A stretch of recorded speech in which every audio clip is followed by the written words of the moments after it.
ਕਾਬੇ ਵਿੱਚ ਆਇਆ ਅੱਜ ਮੌਲਾ ਅਲੀ ਬਿਸਮਿਲ੍ਲਾ।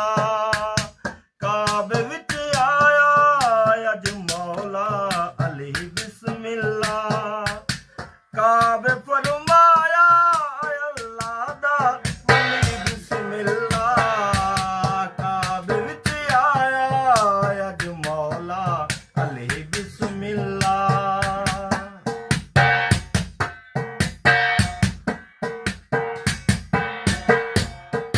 ਚਿਹਰਾ ਚੁੰਮਦੀ ਰਹੀ ਹੈਦਰ ਦਾ ਝੋਲੀ ਪਾ ਕੇ।